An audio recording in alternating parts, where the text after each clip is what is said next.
Hi, this is Mike Mock. It's Monday, November 14th. I've got the Lansing Trade Group opening comments here for you this morning. As you can see, I'm off to the side of the camera. I've got a chart of December corn futures that I'm going to reference here in a minute. But let's go back and talk about really what we've been featuring over the last few days, and that's the combination of a negative USDA crop report and an evolving market composition relative to the response to the election, President-elect Donald Trump.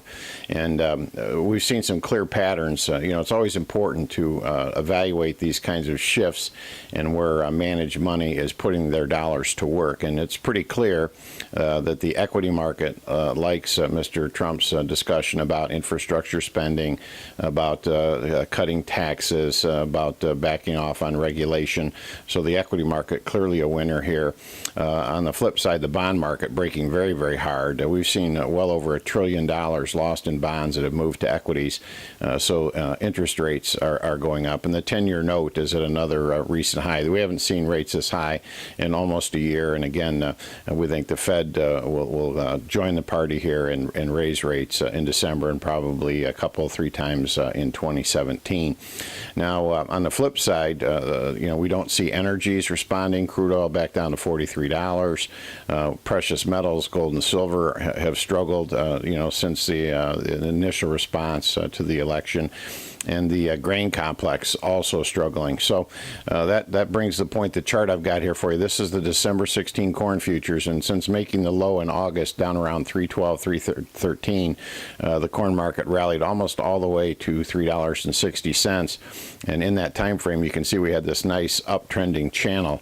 But on Friday, we broke down through that channel, and here this morning, as we record this, we're at $3.38, and clearly for a second day now down and through that channel. So a very disappointing development in the grains. We've also had a very important long-term uptrend in soybean oil broken down last Friday morning, and again through the weekend, lots of talk about the Chinese government cracking down on excessive speculation, and there may be people being forced out of these long positions in bean oil.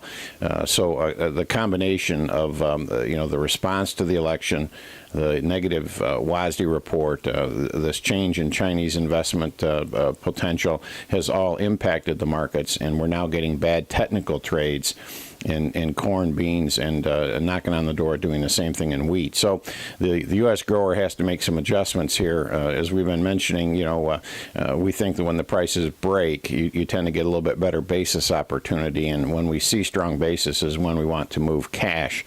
There's also still good carries in the market. So in other words, the price for April and June is still much better than the current price.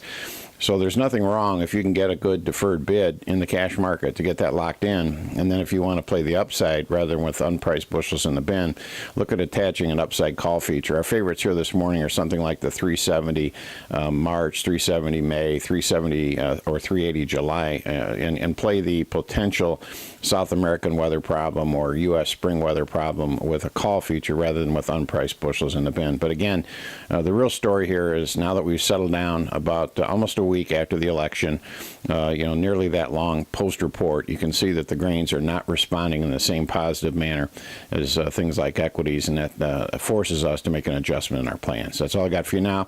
Have a great Monday, have a great week, and I'll talk to you first thing in the morning.